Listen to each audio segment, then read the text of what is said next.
This is Outside the Round with Matt Burrill, a Raise Rowdy podcast. What's going on, guys? Welcome back to another episode of Outside the Round with me, Matt Burrill. Today, a very special guest. He comes to us from the great state of New Mexico, now by way of Texas. Yeah. He's out here in town, going to be playing one of our rounds this week, and he's been on a dang rocket ship. It's our boy, Tyce Delk. What's up, man? Brother, how you doing? Doing good, man. Doing well. Doing good. Happy Monday. You have a good weekend? Yeah, had a good weekend. We had 3 shows. We were in Tulsa, Oklahoma, Stephenville, and then just north of Austin. And we got rained out the last 2 nights in Stephenville and Jarrell, but we did a little acoustic deal in Stephenville, and then Jarrell, we just had to cut the show short, but it was still a real fun weekend. That's awesome, man. How long you been doing this music thing for? I've been kind of actually doing it for probably since 2022. That's Okay. Well, actually, I moved to Lubbock in January of 24. So that's kind of when I really started pursuing. But I've been gigging since 2021, 2022. Yeah, man. And I've only been to Lubbock once, but I've been around the music world for a while to know that West Texas, Lubbock is such a hub. It's such an underrated music town, music scene in Texas. When you talk about places like Cooks and the Blue Light, we went out there for the opening weekend of Texas Tech football. We were out there with your good buddy Hudson Westbrook. I was actually the guy. I don't know if you saw the video of everybody throwing the tortillas at his show. Hudson jokingly said to us at a pre-party thing about, hey, if you guys can get some tortillas. And we went to the local Walmart and bought like 300 tortillas. So it's a cool spot though, man. It's a neat spot, yeah. Did you go out there for school, or were you just wanting to be out there in the scene? I just wanted to kind of be out there. I was living in New Mexico and just kind of working, and I was going to school online. And I just kind of told my parents, I was like, I just want to move to Lubbock and kind of see what it has to offer. Because like you said, I know it was a little hub. And me and my buddy Owen Burton, he plays harmonica. He moved over there with me, and we just started gigging around, and we started meeting people, and then kept gigging, and then now we're here, I guess. Yeah. What were some of those early gigs out there? Were you part of like that Blue Light scene? Or? Yeah, we did the songwriter night at Monday, and then we opened some shows acoustic at Blue Light a bunch, and then we were gigging at like Triple J's Brew House, or Chop House. It's a steakhouse right across the street from Blue Light. And then we were playing some wineries, the farmhouse wineries and vineyards there in Brownfield. We were going all around there, just playing a lot of acoustic gigs, and then private stuff too, just events, weddings and whatnot. So it was fun. I loved it. Yeah, man. It's the people out there just appreciate. Yeah, the support. That's what I've talked about. The thing about that I think makes Lubbock so different is like the support you get from everybody on the ground up. I mean, I wasn't that.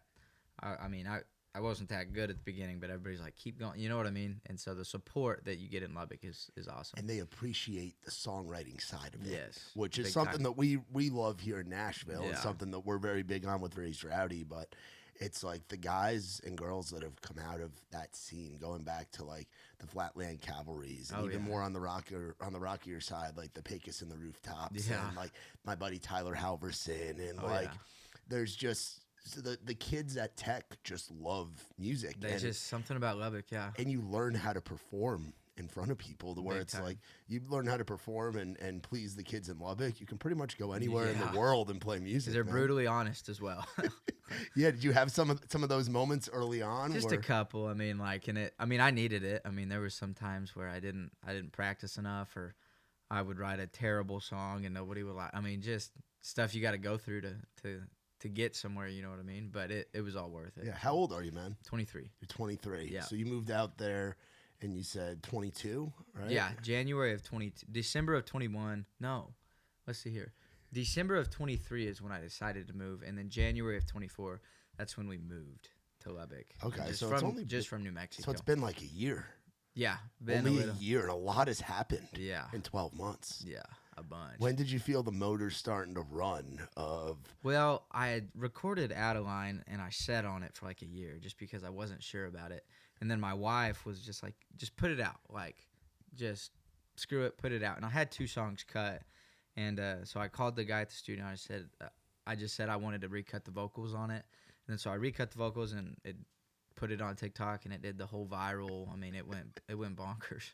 Yeah, what's a moment like that coming from? Because New Mexico's it's a large state, but there's not a lot of people out there. It's a very small town, like it is it is the West. Yeah. What was it like for you coming from a small town and then millions of people are seeing, know who you are and hearing your music? I'm a fourth generation musician. And so like in New Mexico, it's a unique situation. In New Mexico, like my dad and my uncles have a swing dance band. And it's kind of unique. Like they can sell 500 tickets any night of the week in New Mexico because everybody wants to come dance. Yeah. You know, and like when they'll put a shindig on, it's like a big reunion. Like they've had people, all their college buddies come and stuff. And so I've always been around music, but nothing to the scale that it jumped to, you know. And so it was overwhelming a lot. I mean, just in the mental side of it, trying to get all the ducks in a row and everything. But I wouldn't trade it for the world. I mean, it's what you see it happen to kids on TikTok all the time, you know, and I'm super thankful that I got blessed enough for Adeline to do it. So yeah, man. And you grew up out farming and ranching. And for someone who like me, I'm familiar with New Mexico because I haven't like from hearing about it, but that's one of the few states that I haven't gotten to go to. I've been to like 40 states from back in my tour manager days. Not a lot there. But what is it like? How would you describe it to someone that I love hasn't it. been out there? Like New Mexico's got a lot of culture to it, and the people in New Mexico are what really I think sets it apart. I mean, just that part of the world, West Texas, that ranching, farming, the ag community. I mean, it's a really, really neat, special part of the world. And I wouldn't trade. You know, growing up, I was like, man, I want to get out of here, blah, blah, blah. But, like, looking back, like, I can't imagine trying to raise kids or have a family anywhere else in that part of the world. And so I loved it. Yeah, man. I feel like that's something everybody goes through with their hometown. Like, I grew up in a New York City suburb where there's so much to do. But I was like, I want to get out of here. And that's what led me here to Nashville, you know, where it's coming up where there's not a lot of people. And there's more cows than there are people, right? Is that fair to say about New Mexico? Yeah, I would say so. Definitely like in where I'm from, Albuquerque and Santa Fe, some of those areas, probably not. But yeah, where I'm from, it's not a whole lot of anything besides farming and ranch and stuff. Yeah, so Adeline, how do you write that song? Just poured out one night. It was pretty unique. I had the melody and, you know, those first couple lines for a long time and just kind of wanted to write kind of a storyline of something, and I wanted that cold start, the baby, you know, and so just kind of poured out, and like I said, sat on it and wasn't sure about it, and then my wife was like, screw it, do it, and so I did it, and voila. How long you and your wife been together? We got married the 29th of August, and so we've been married 2 months, 3 months, something like that, not very long, so. And how long had you been dating with her? Like, how far do you and her go back? Would have been from June of last year. Okay. Yeah. And you just knew she was the one. Yeah, I didn't believe in when you know, but I did when I met her. So. Yeah. And that was out in Lubbock? No, she ironically actually saw a video of me singing Adeline on TikTok and slid into my DMs. Wow. Yeah. Wow. Go ahead and call her out real quick. That's awesome, dude. Yeah. See, me and my girlfriend, we've been together. It'll be 3 years in April, and we got connected over social media. She reacted to one of my stories on Instagram. Where's she from originally? Oklahoma. Okay, so same part of the world. Yeah, agriculture family. They got a farm there west of Oklahoma City, and so same type of growing up. And she had DM'd me, and then we were kind of liking stories back and forth, blah blah blah, and just kind of happened. It all worked out. That's awesome, dude. That's cool, man. Oklahoma's another great musical state, and you said you were just up there playing shows. Yeah, we were at the Mercury Lounge in Tulsa. That's one of the best. It was cool. That's one of the best rooms, man. Yeah. I'm a Stillwater guy, like that's where Court. She went to school at Stillwater, so it's like a cult. Something about them OSU people. Yeah, they're. No matter how bad the football team is, they're go Pokes. The way I know Tech just put a whooping on them. Yeah, we loved it. The band, everybody's from Lubbock, and we were in the van watching the game, and it's a bad day to be a Poke. And man. Yeah, we got to help out with Calf Fry this past year, so I got to go out there and host the main stage, and they had Pistol Pete come out before I introduced the headliner each night. Yeah, and watching Pistol Pete shoot the rifle off, I was like, I ain't in New York, I ain't in Nashville no more. I'm like, this is a whole other world. And it was Calf Fry, so they're eating the Calf Fry out there, the Rocky Mountain oysters, and I was like, this stuff's actually pretty good. Yeah, we used to, growing up, a guy by the name of Jeff Ashley would cut them, and then we'd throw them on the branding iron with a little A1 or Tony's Creole. Yeah. that was our lunch. They're pretty good. Yeah, it was good. They're pretty good. was People good. were like, "Are you gonna eat the cat fry?" I'm like, "Oh, I sure am." And Yeah. I ended up eating the fried cat fry all dang weekend, man. Yeah. It was cool, man. So have you gotten to go around and do a lot of shows here? In Nashville? Well, not even in Nashville, just in general. Like, So, with this being the first tour, we're kind of the farthest we've got to go. We've been all over Texas, which has been awesome because of the support in Texas. But we've done kind of the farthest so far has been Tulsa. And then here pretty quick, we'll go to El Paso. And then we've got Little Rock this weekend with Hudson. And then we'll go to Vegas for the NFR. Yeah. And then next year we've got some really, really cool stuff lined up that I'm pumped about. Yeah, man, you're actually playing one of our stage at Rock the South. Yes. In Coleman, Alabama. Yeah, I'm pumped. The band and I are like ecstatic. First year of the Raise Rowdy stage. And when we saw your name on there, I'm like, hell we are pumped about those dude, shows. and it's cool, and it's like music is universal. Or it's no matter where you go. It's a great connector. You know, Yeah. I know people get into it online of that ain't country, this, that, and the other thing, but it brings people together, man, and it's a great way to see the world and see the country. Yeah, no, I love it, and like I don't know that like we're a straight country band just because like Adeline's kind of bluesy a little bit, you know, but I just like to make music that people can kind of relate to and you know listen to and feel good. Yeah, man, you can feel the Western in your music, and As Long As I Got You is like a honky-tonk dance song, man. It feels like something that, like when you talk about your family band back home, like your dad, like your old man and your uncles and like your family playing those swinging dance halls. Oh yeah, I wanted a traditional country feel like that, and I've got some more in the tank that kind of feel like that, but just wanted something for the catalog, traditional country and stuff like that. Yeah, what'd you grow up listening to? A lot of Mo Bandy, Bob Will, a lot of old stuff. My dad had Willie's Roadhouse playing, and then my mom had the Christian station playing, and so we listened to a lot of everything. I mean, it was mainly 90s country. I mean, a lot of that stuff, 90s and older country. Yeah, which now at the time that you're coming up, there's this resurgence. There's a lot of people listening to it, so. It's cool, man. Yeah. Like it's sick that because I look back on like I came into country music like as a little kid listening to like the Tim McGraw was my first concert back in 2003 when he was touring like Wallen tours now, you know, and it was wild. But the 2010s like party country stuff, which was a lot of fun. Yeah, you know? I love like the old Jason Aldean stuff from early Aldean. Everybody cranks up an FGL tune now and again, you know. And that's what's cool is like you're a guy that's at the forefront of this revival of the traditional sound, something that the dance halls out west are cranking to, something that folks around the world are really hip on right now. Yeah. But you enjoy all of it. Yeah, I love all of it. I love, and just kind of my style, the way I sing. It's a lot of high and notes and runs and stuff like that. And so, like to go from that to like.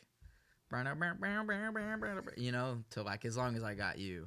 So yeah, how's the dynamic of the band? How many pieces are we running? So we've got a 5-piece. We've got drums, bass, lead guitar, and then fiddle. And so this guy over here on my left, he plays telly and fiddle. Oh, nice. And then my bass and that guy, they both sing harms. And so we've got a great band.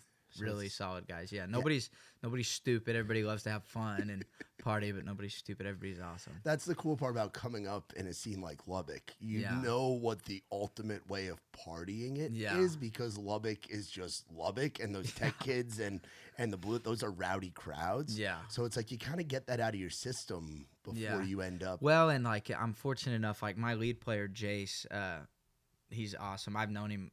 I called him when all this happened, and he was in, but he's filled in with Treaty here recently. Oh. So he's one of their guys. And so he's been there. I rely on him and my drummer Jamie a lot as this gets rolling. Just like, what should we do here? How should we do this? Like, they've been awesome. Yeah, having the experience. Yeah, they've just been there. They've played in front of those big crowds. You know what I mean?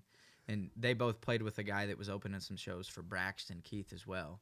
So they've, like I said, been in front of the big crowds. They've played on the bigger stages, and so they've been a great help. And then my TM, this is kind of a funny story. She's my brother's sister-in-law. So my TM sister married my brother, and she was working at a vet clinic, and she was just kind of not sure what she wanted to do. And so when all this happened and we were getting the tour put together, I texted her, and because I know she's a very OCD person, and I said, hey, go to ChatGPT and type in, I'm a tour manager for a country band touring mostly Texas this first year, but going to get out of Texas.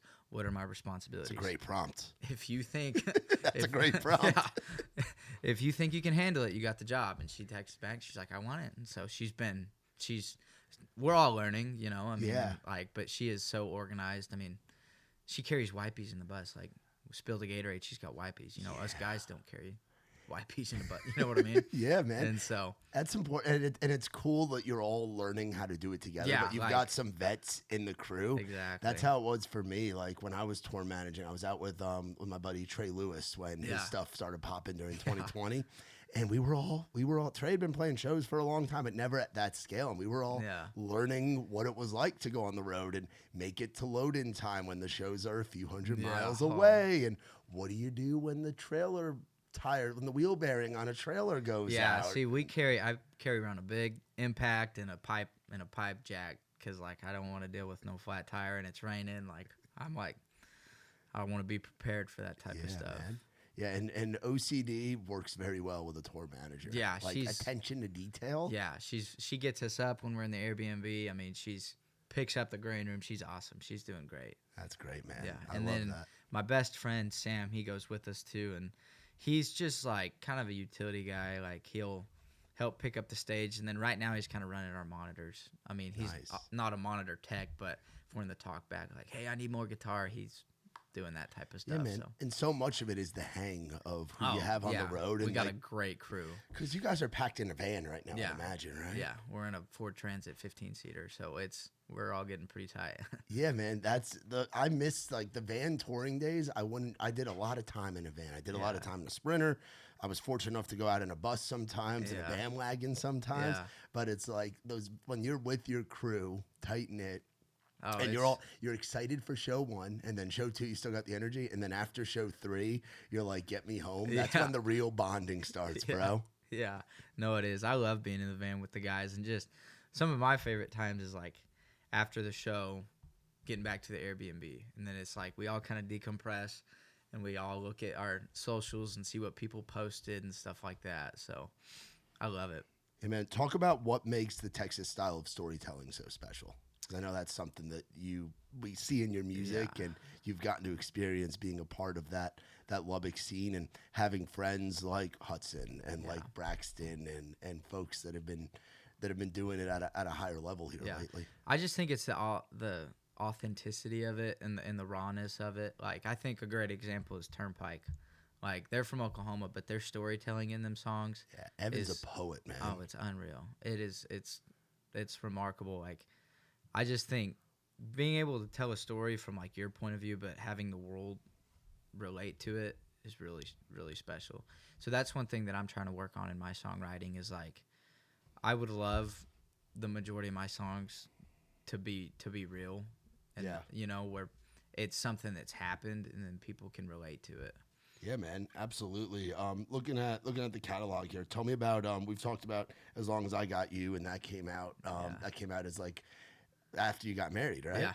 Yeah. I wrote that with Bryce Long and Lucas Scott, and I had that title, and Bryce Long's a country dude, and so Lucas been doing it a long time, longer than you and I have both been alive, I think. Yeah, and then Lucas is great, and so I wanted kind of a fun song, you know. We had kind of like I got rice cooking in the microwave, a 3-day beard, you know, and so.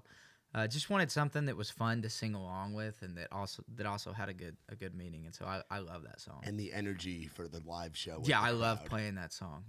We do band intros on that song. I love playing that. That's awesome. And tell me about Can't Recall, because that's another slower one, but again, it tells a story. Yeah, it does. And so Hudson's Silas and Bryn had that song like almost completely written, and I had a song cut, but I wasn't sure about it, and so. I had cut the demo with them, and we had changed a few things, and I just asked them, I was like, can I cut this? Like, and they were like, dude, this is your song. Like, you would kill this song. And so that song is super cool, and I'm proud of that. And the story that it has and the emotion in some of those notes, I love it. And that's a fun one to sing live too, because everybody screams those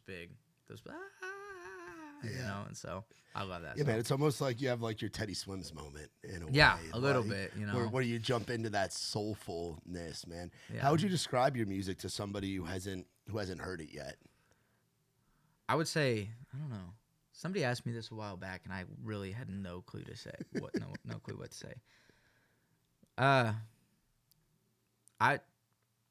We touch all the bases, I guess, you know, because we'll play the country, but then we also cover, like in our set, we'll cover Superstition by Stevie Wonder. Oh. And then like Crazy by Gnarls Barkley. Does Yeah. that make me crazy?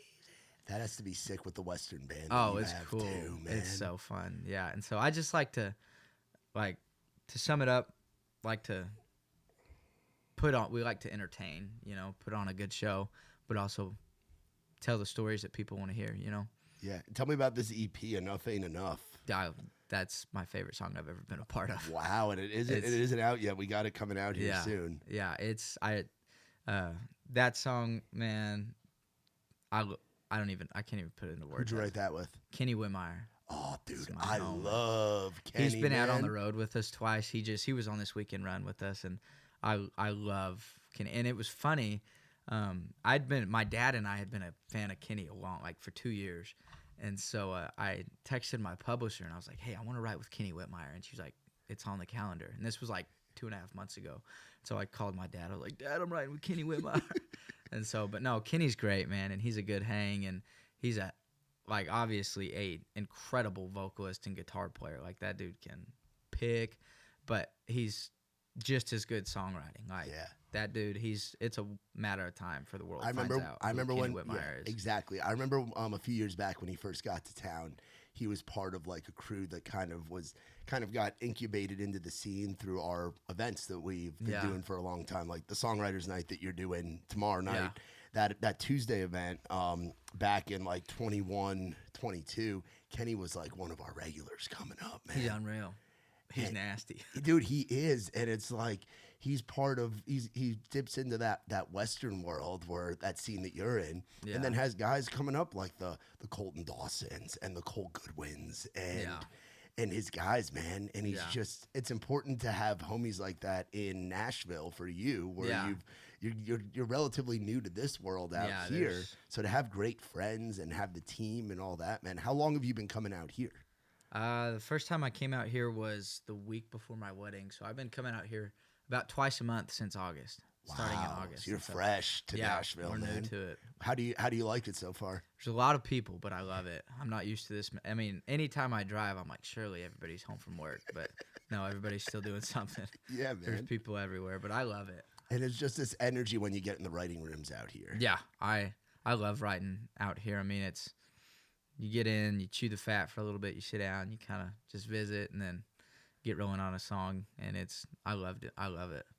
I can't, I won't, I don't. Another one of the unreleased that'll be coming out in this EP. I love that title, man. Tell me about that one. I had that title a long time, and I just, like, my head in that, because, like, a lot of people get broken up with, and I'm like, I can't believe, like, I won't. Like, I just don't believe. And I was like, I can't, I won't, I don't. So I had a melody, and that one was me, Neil Medley, Reed, and Kenny. Yeah. And so two more. that was a dream team. Neil and Reed, man. Reed's another guy that we've known forever, man. I remember when he first started coming up here from Alabama, you know? He's a bad motor scooter. And no, that song too. I was telling Zeb, I get a tingle after I write certain songs, and like Enough Ain't Enough and I Can't, I Want, I Don't. I definitely got a tingle. So I knew those two I wanted to cut, but I love the melody on that song. I'm super proud of both of those songs. Yeah, man. Well, I can't wait. I can't wait to hear that, dude. How does it feel to have a 5-song EP coming out? It's awesome. In your career? Yeah, I was talking to my mom about that the other day, because for so long we'd like it was how am I going to get music out? How am I going to afford it? You know what I mean? It's a challenge. It's something that like just kind of will take it out of you mentally if you don't know how to go about it. And I didn't know how to go about it. And so to have the opportunity to do it at the highest level nowadays is such a blessing. Like I just, like I said, go back to a year ago, like wanting to get music out and wanting to write awesome songs and do that part of it, but not knowing how to get there, or like when it would happen or anything like that. And so to be at that point now, and like we're just getting started, you know. Yeah. I mean, like, it's still so fresh, but it's awesome. I love it. Yeah, man. Talk about finding your way to the team over at River House. It was awesome. Hudson was playing at Cook's the day of our wedding, actually, or else we would have. That was the show I was at. Yeah. Outside when he put like 12,000 people outside of Cook's. We were throwing tortillas. Yeah. It was funny because I had kind of been in touch with Zeb before that a little, and I had completely forgot we were getting married. And I was like, I wonder if I could open that show. And my wife just kind of looked at me like, are you dumb? And so it was that show, and that's kind of when I met Zeb and everything. And Zeb's been awesome. He's taking care of me and doing, you know, he's been great. And so Zeb kind of reached out to me, and then Adeline did its whole thing, and they've just been awesome for me and helping me out and everywhere I need, you know. I mean, couldn't do it without them. Yeah, man. And you talk about trying to figure out with your family, how do we get these songs out there? And now it's like you have a team that accelerates that, man. You got accelerators around you. I feel like almost guilty because it's like I should be doing more, but the team helps so much. Well, your job is to write the songs, get them out on your social media channels, and then go and play the shows and be a good human while doing it. Yeah. And it seems like you're doing a good job of that, bro. I'm trying, man. I'm trying. That's what it's all about. Is just being a good person goes such a long way in any world, but particularly in this country music thing, man. Yeah, and that's like I go back to like where I grew up at. You know, like if I can take those values to where I end up, I think I'll be fine regardless of how many people are listening to my music. Yeah, man. You know what have I mean? been some pinch? I know we're early on in the rocket ship. It's just starting to take off, but what have been some of those pinch me moments that you've gotten to have so far? Probably the favorite show so far has been Helotes at Flores. Oh, dude, that was legendary. We played the indoor stage, and just from the green room. I mean, that was one thing, just because like Willie actually lived in that green room back in the day, but. We like packed that place out, and that was like the first show, you know, that it felt like everybody was singing. I mean, they were singing some unreleased stuff that I had on my TikTok back to me. Wow. There was people singing back a song that I wrote called Be Okay that I don't know if I'll ever put out, but we still played in the live show.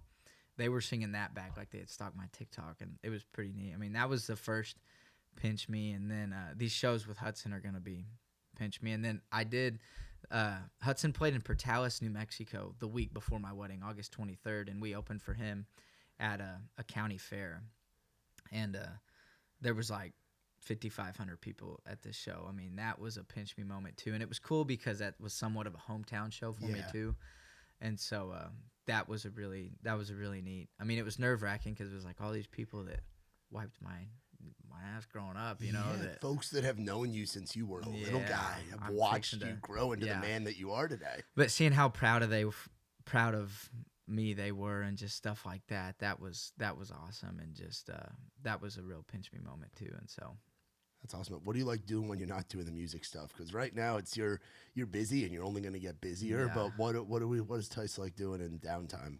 I like to hunt. I like to work out. My wife and I, we like to go shopping for turquoise and stuff like that. Okay. Yeah. And so we love to eat too. Nashville's a good place. Some Dave's Hot Chicken. That's our guilty. Dave's Hot Chicken. Okay, that's an underrated. That's an underground hot chicken spot, because there's a lot of most people go with Hattie B's or Party Foul or Prince's. We don't have any of that in Texas or in Lubbock anyways. Oh, so you're talking about Lubbock. Dallas. Okay. Yeah.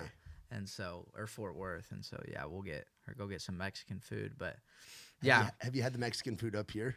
I haven't, but it's gonna be tough to beat being from New Mexico. That's what I was gonna say. So many of the guys that like I have buddies from like Southern California or Arizona or New Mexico or Texas, and coming from New York. This is some of the best Mexican food I've ever had has been in Tennessee. Oh, and they're like, man, the further you get south. My uncle married the daughter of a big chili farmer from Hatch, and so we do a big chili roast every year with red and green chilies from Hatch, and it's like we'll put those green chilies through a meat grinder. I heard the green. I had my buddy Atlas on here recently. He's from Colorado, and he tells me that the green chili is just a whole different.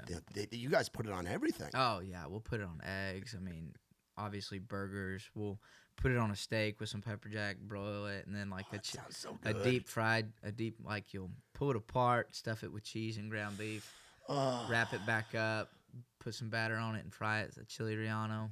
Man, yeah, I love the food. Like I haven't had any here, but don't know if I want. I hear Chewy's in Midtown. Chewy's has the green chili. That's the only place Atlas has said that he has found it. Is the Chewy's in Midtown. Yeah, I haven't I haven't been there, but I've been to Chewy's in Fort Worth, and it's good. But like, there's some spots in my hometown: Juanito's, Leal's, or Las Cruces, New Mexico, Andale's Doghouse. Oh, you guys probably have Mexican food for days. Oh. Like you probably have Mexican food like I have pizza growing up. Exactly. Like in New York, it's pizza and bagels and delis and stuff, man. Yeah, I love it. Mexican food's definitely my favorite. That's awesome. That makes sense coming from New Mexico. Yeah. That makes total sense. What do you like hunting? A lot of deer, elk, coyotes. I love to just sit down, put a call up, and hunt some coyotes. It's about all you can do in that part of the world. I mean, has Kenny taken you out to hunting in Georgia yet? No, that sorry sucker won't take me. No, I bet he would. We just haven't found I was time. gonna say you gotta, because Yeah. he's a guy that spends a lot of time out in the woods this time of year Yeah. with deer season going on. Yeah, no, he's a woodsman for sure. Do you feel like there's just I'm growing up in New York. I didn't grow up hunting. I've yet to have a guest or someone in the country music world take me out. And I used to work with the Muscadine guys for damn sake, and they are hunting dudes. Gary takes off in the spring because he turkey hunts. Yeah, like, that's what they do.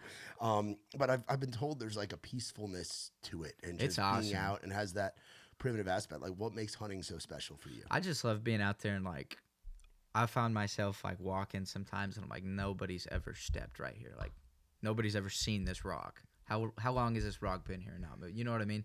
Just stuff like that, and then getting up to the top of a rim or something, and glassing through your binos, and just seeing all the vast country, and then looking, then boom, pop up there, you see an elk or deer or something like that. I just love being out there, and the aspect of the being so independent, packing food and stuff like that. I love it. Yeah, man. Have you written songs or come up with ideas while you've been out? I haven't, but like, that's one thing. Next year, get a little more money in the bank, and I'd love to go on a big hunt with my dad and my brother, and spend a week and just no phones and just be out there with them. I bet I could write one. I bet I could maybe write one then. Yeah. What do you do with an elk when you shoot it? Because that's a big animal. Yeah, you got to quarter it up and then pack it out. Like, how long does that process take? Depends where you're at. I guess depends on the size of the elk. Yeah, I mean, if you're way back in the country, I mean, it'll take all night to get one out. But if you're close enough where you could get a 4-wheeler or something, it's a little easier. But quarter them up, put them on a backpack, and then 3-4 guys, 5 guys, pack it down a mountain. Wow.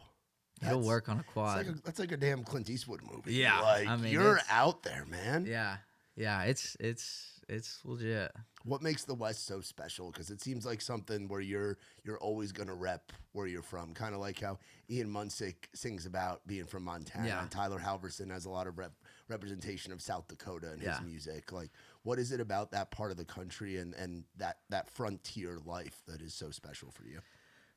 Once again, I think just go back to the people that are there, and just the community of people that are there, and how we treat each other, and the livelihood that we do too. I mean, the Western and the ag world, it's something special, and it's kind of had a revival since probably the Yellowstone movies, or the show come out. But I just think that part of the world and how we live and what we do is really special, and it's so unknown to a lot of people, Yeah, it's something it seems like people take a lot of pride in. Yeah, it's a lot of pride, and it's just it's because I think your livelihood is your work, you know what I mean? And so, and the way you live is your work, and so, like, mom's got a big garden, we butcher our own cows and stuff like that, and steers and whatnot, and so I just think we just take great pride in a lot of things we do, That's awesome, man. It gets reflected in your music. Yeah. Like, it really does, man. So what are we looking at as far as next year with music and stuff? I know you're gonna be on the road. Yeah, I am, but I'm gonna be writing a ton too, and so I want to put out a song like every month, and so there's just a feeling, there's this sensation, this dopamine hit that you get when you put a song out for the people, man. Yeah, and so, but I'm real picky on the songs too. Like I said, I gotta have that tingle, and so I want to put out as much as I can. But like, yeah, we're gonna be on the road a bunch, but I'm gonna be doing all I can to write some killer music too. Where are some places that you're excited to get to that you have? Like, how many states have you been? Like, have you been around the country? No, not yet. We've only growing up in New Mexico. I feel like you don't travel. Yeah. A ton. No, we did, and we didn't have time. I mean, growing up, like we worked and we were basketball. I mean, I was a basketball player. Oh, really? Yeah. Okay. Where were you playing on the court? I was point guard. That's about all I could do. Okay. Yeah.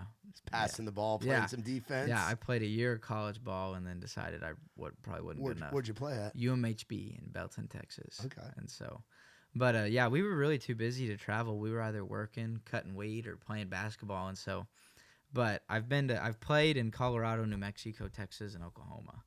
And so next year, I'm super pumped for the Tailgates and Tall Boys in Bloomington. Yeah, that one too, bro. I'm so excited. So that's a festival we've been involved with for the last 4 years. And I think we're the same day as Big X or something like that. Oh yeah, dude. And I've been lucky enough. This will be my 3rd year hosting the stages. Yeah.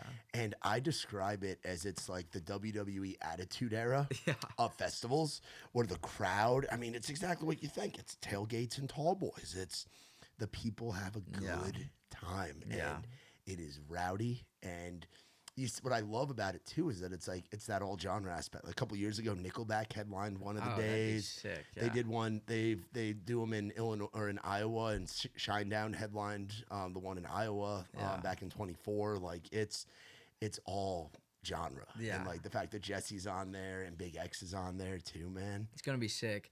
And then we've got some. I think we're gonna be in Idaho, maybe Iowa, Grand Rapids, something like that. I'm pumped for that. Yeah. And I love driving. Like there was my brother and I drove a truck from eastern New Mexico to Tucson, Arizona, a bunch, hauling buildings, and so we both love driving and hauling seeing buildings. What kind of buildings? Self-storage buildings. Oh, so it's like those big trucks where you have the guy like. Or it's like the heavy load. No, it wasn't like an oversized load. It was just like a 52-foot trailer, and we would put my granddad owns a company, but it's just little portable self-storage buildings, and we would put 4 on a trailer and haul them down there. But point being, I love driving and seeing different parts of the world. You're in the right line of work. Yeah. If you like driving and you like being on the road and seeing new landscapes and new places. Yeah, I mean, and seeing different landscapes, like you said, just seeing different parts of the world is so cool to me, and seeing how different people live, especially going like straight north from New Mexico up through Colorado and just getting to Wyoming and some of the Nebraskas and Dakotas. I just love seeing different parts of the world, and so I'm I can't wait to hear your thoughts when you get up to the Northeast, where I'm from, man. I've never been up Northeast, dude, and I don't blame you. If I was from New Mexico, I wouldn't have been up there either. Just like I've never been to New Mexico. And I'm a massive Boston Celtics fan. That was my team. Yeah, so one of these days I'm gonna buy courtside tickets on the Parquet, and I'm gonna go watch the Celtics. Why the Celtics? I guess when I could really understand, like when I got to the edge of understanding basketball, I mean, it was like the 07, 08, 2009 team with Ray Allen, the big three, Tony Allen, Big Perk, Kevin Garnett, man, Paul Pierce, Rondo, Brian Scalabrine. I mean, Brian Scalabrine, that's a pull. And then that was Kobe's prime too, and the Lakers and the Magic were hot, and so that's when I just took a liking to the Celtics, and I've been die hard. My wife gives me crap because when they won the finals a couple of years ago, I cried. I was in tears, yeah. So, no, I love the Celtics. That's awesome, man. Yeah, I grew up a big Knicks fan. And we fought. I'm in New York, man. Yeah, that's true. Yankees, you see, I got the little bobbleheads right here. Baseball's my first love. Yeah. Football, the Giants, and then we have 13 professional sports teams where I'm from. The Giants took a hit yesterday. We've taken a lot of hits for a long time, man. Big hit. Scadaboo getting knocked out was tough. The refs did not help us at all. That was a fumble. But it's like the setting, like the Boston Garden is wild, man. And my dad grew up in New England, still lives in New England, so I've spent a lot of time in Massachusetts and Connecticut, New Hampshire, Maine, all of that. That's a beautiful area of the country, and they love their teams as well. Like the Celtics are huge, man. So I look forward to hearing about when you do make it up there. And my dad's mom, my Meemaw, Diane, grew up in Massachusetts or like lived there until she was a teen or something. So she's got some ties to Massachusetts, and so she's always, if I ever can go back here soon, then she'll go with me. But it'd be awesome. Have you seen a beach before? Yeah, yeah. What's it like when someone that grows up in that ranch lifestyle where you're landlocked rolls up on a beach or rolls up on a coastline? You talk about something different. A detrimental sunburn. That's what happens. Oh no. Yeah, yeah. No, I love the beach. We went to the beach for my bachelor party. My grandparents got a little beach house there in Galveston, and so we all went down, and it was jellyfish season. We all got tore the hell up by jellyfish. You're getting the sun rays. Oh, yeah. But man, no, it was fun. I love the beach and deep sea. I've been deep sea fishing and fly fishing, deep sea fly fishing, and or I guess it was in the bay. Yeah. But no, I love the beach. I'm a mountain guy. I love the cool mountain air and I like stuff mountains like that. too, man. I love Appalachia, like the mountains that Yeah. we have, which I know everybody out west says is like child's play. Yeah. Just because your mountains The are Rockies a or lot. the Oh, dude, driving through the pass in Colorado. I've had to drive a van and a trailer through the pass going from Denver to Grand Junction, Colorado. Yeah. It went in a blizzard in Yeah. a 4350 with a trailer, man. We played a wedding for some good friends of ours in Ouray, Colorado, and there's a road from Ouray to I believe Telluride called $1 Million Highway, and it's because it literally costed $1 million a mile to build, and it's like, I mean, look it up on your phone. It is like when you talk $1 million highway. when you talk about like straight drop off, like you see in movies where like if you hang a tire off this sucker. Oh my gosh. Yeah, and so we were driving a pickup. It was just three guys, just three of us went up there to play, but it was still like I had never driven on a road like that. 25-mile stretch, so $25 million highway. Yeah, Built and originally was a wagon trail for miners in the 1800s. So it's been there. Straight down, yeah. I mean, we were easing down that sucker like 13 mile an hour. It was scary. It was sketchy. Crazy, man. Yeah. That's wild, man. It's awesome that you've gotten to see as much as you've gotten to see. Yeah. And that you enjoy being on the road, because Yeah, that's going I to come love in it. handy, because there's a lot of guys and girls that do what you do that don't enjoy the road aspect of it. It's Yeah. like if you don't enjoy getting out there, they love performing for people, but it's Yeah. the time being away and seeing different things. Like, you're built for this thing, Yeah, man. I mean, like obviously I'm ready to get out of the van, but I love just sitting behind the wheel and looking at and seeing different cattle and just different, like I said, different ways of life. And my harmonica player Owen Burton, we love checking out different machinery. Like, oh, look at that's a cool skid steer. Oh, I've never seen a road grader like that. You know, just stuff like that. You go through Iowa and it's just John Deere's yeah, everywhere, yeah, bro. That's my brother. He's a big John Deere guy. That's awesome, man. How many siblings you got? I just got one brother. Got an older brother. Yeah. How much older is he than you? 22 months. I Okay. think. Yeah, 22 months. Oh, something like nice. that. You guys are close then. Yeah, we were That's- real competitive. He's awesome though. I mean, he's married. He's got 2 kids now. He lives back home, and him and my dad farm together. And then he's got some of his own stuff going, and so he's hammered down, but he's cool. What is the response? Like, talk about how supportive your family's been, and Yeah. just the response of like even your buddies growing up, seeing what you're doing now. Yeah. No, everybody's pumped, and like I said, it's pretty neat for my family because I'm a 4th generation musician, so we've all done it. And my dad and his brothers did some shows with, I think it was Kenny Chesney. Oh, wow. In the 90s, and but their support has been awesome because they, like, I'm super blessed and fortunate to have the parents I do to help me get set up to do it the right way and be in a comfortable position, you know. And so they've been great, and I mean the support from my friends and Yeah, what's the group chat been saying? All this, man. it's been awesome, man. I couldn't do it without them. You know, my first gig ever was in a little bar in Portales, New Mexico, and I lied to the guy. I was like, "Yeah, I play live music," and he was like, "Sweet, can you be here this Thursday?" And I was like, "Oh crap!" And so, but no, I mean, it was all my buddies pulled up and they were there to support, and so to go from that to where I'm at now and hopefully going, you And know, where it's going, yeah, dude. Yeah, man. it's awesome. Have any of them been out to Nashville? Any family or friends come out here yet? My mom came out with the first time I came out just to meet everybody, but I'm going to be cutting some songs here pretty quick, and I think my dad and my wife and my mom are going to come, and we're going to make a little trip out of it. It's gonna be so. Has your dad been out here before? Yeah, he's been out here. My uncle lived here for a little bit. It was actually crazy. So Kenny, the other day, off topic, Kenny was writing with a guy that he had asked Kenny, he was like, well, what are you doing? And Kenny was like, well, I'm going on the road with Tyce Delk. And that guy said, Delk? Is he related to the Delks from New Mexico? And so this guy that Kenny was writing with had actually wrote with my uncle when my uncle lived here back in the 90s. Wow. And so it was like a crazy small world type of deal. Dude, that's the sign of like the way the universe and the Lord and everything works is like it all kind of lines up and you never know where you're going to end up. And it's such a small world. Yeah. So that was pretty cool to see. It's like you're carrying on a legacy that your family started in music back in the 90s. Yeah. Well, 34. I mean, 1934. That's 1934. Yeah, that's when my great granddad started playing music, and I mean, that's like wow. That's what they did up until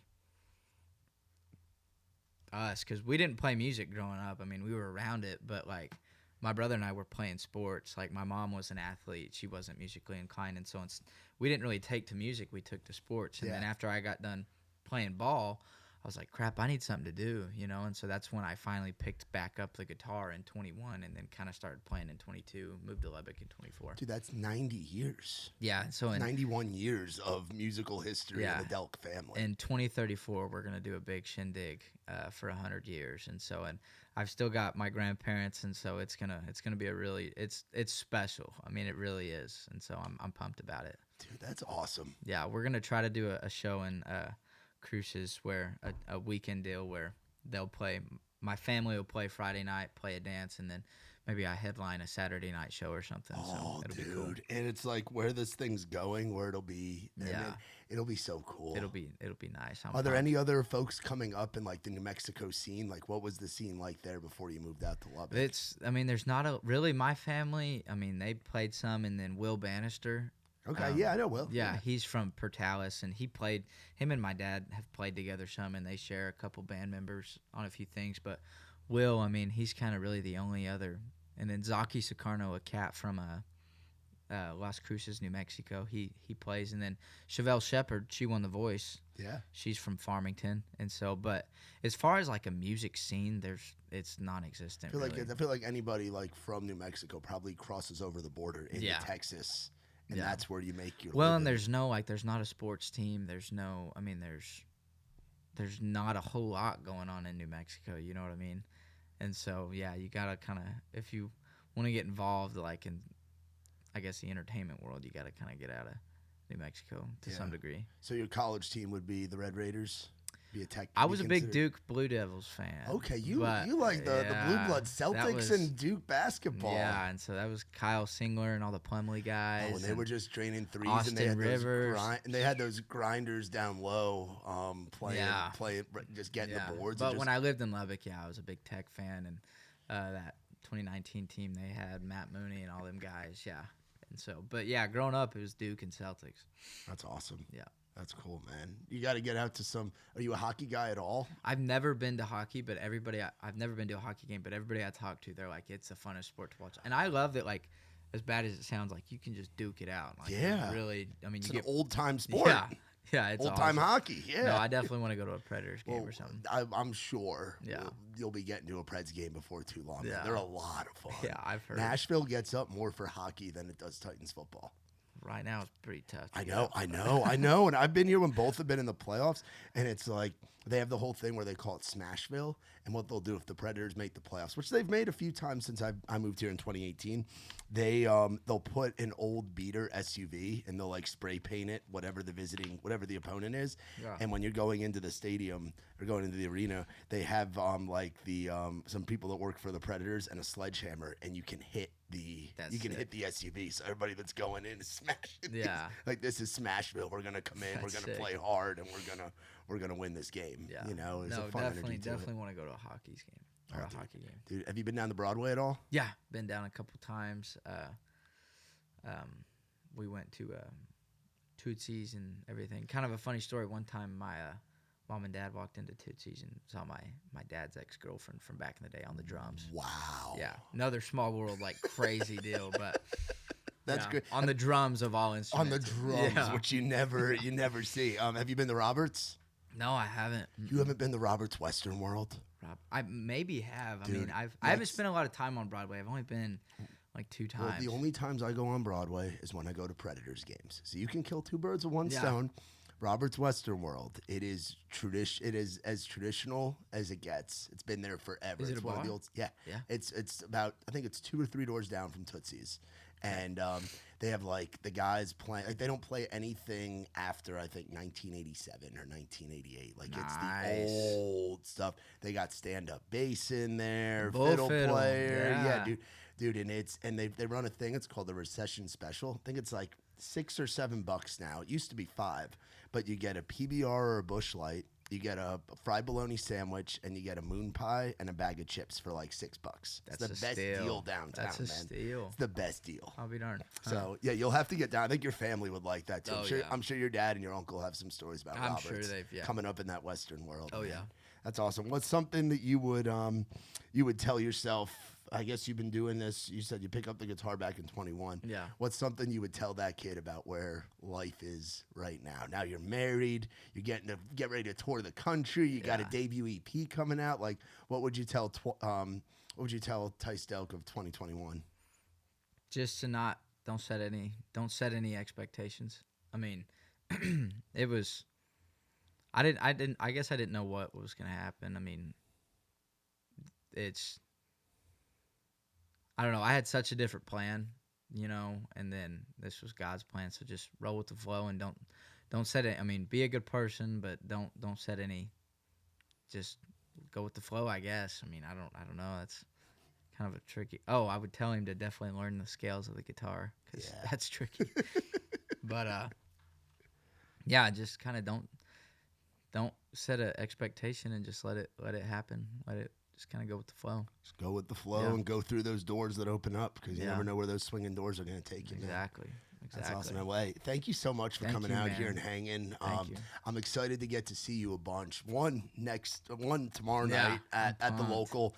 We've got you on a great round too. I don't know if you know. Have you met Aniston Pate or SJ? No, I've seen some songs that SJ's been on. SJ was one of my first and then friends Carson Peters and too. Carson, dude, bro, he's a bad. I think it's a perfect round for someone in your lane to be on with those three. Aniston's a little pistol from Texas that's awesome and got her thing going right now. Carson, that bluegrass, he can pick the heck out of a guitar, and his music is so cool. And then S.J. McDonald was one of the first people that I met because I used to work on Broadway. I was a bouncer. I moved from being a radio guy in New Jersey to checking IDs on Broadway. I worked at Dierks Bentley's bar. That's awesome. And S.J., she was like 18 or 19 at the time, was playing at playing Broadway gigs. Like she was just singing 4-hour cover shifts downtown as an 18, 19-year-old girl. And she's been like a little sister ever since. And she's been killing it going on the road with Emily Ann Roberts and a bunch of other people. So that's sick. Dude, it's going to be a lot of fun. And next year, those festivals, bro. I cannot wait. Oh, it's going to be so much fun. I'm pumped. Have you been to a music festival before? Just Cotton Fest. I mean, I've never been to a big festival like that. And so I'm ecstatic. Dude, we'll have to do, because part of what they have us do is they have us do content out there. We'll have to get a side-by-side or a four-wheeler or something. Oh, my and get gosh, out, and please. take you out into I always call it the wildlings. Go out to where the people are camping at, and dude, we'll show you a good time at festival season. Let's do it, man. We'll have a ball. Well, brother, thank you so much. I appreciate the heck out of you, and thank you. Can't wait for the world to hear this EP. Enough ain't enough, bro. Yes, sir. I'm excited, man. Well, y'all be sure to look up our man Tyce Delk. Give him a visit on the road. He's going to be out all over the place next year. He's got some shows with our buddy Hudson Westbrook. We might be seeing you at NFR. Not entirely sure if we're making it out there. We were out there last year, but we bounce around to a lot of the places where Hudson's at here lately, being in the Surfside family. So we're actually going to be with him in Irving in a couple weeks, which will be cool. But y'all be sure to check out our man Tyce Delk, Enough Ain't Enough, the new EP. Go stream the heck out of it. And visit, shout out to our friends from Surfside. No Bubbles, No Troubles. I'm sure if you've been out with Hudson, you've seen these all over the place. I'm going to send you home. I got an 8-pack for you over there, the green tees. So you can enjoy those while you're out here in town. Got a bunch of hats for you to pick through as well. Awesome. For more on us, visit RaisRowdy.com. For our man Tyce, I'm Matt Burrill. This has been Outside the Round. I ain't never been the kind for staying one place for too long. I ain't never been the best at saying I love you to a girl I love. Only got a couple tricks up my sleeve. They usually just make 'em leave.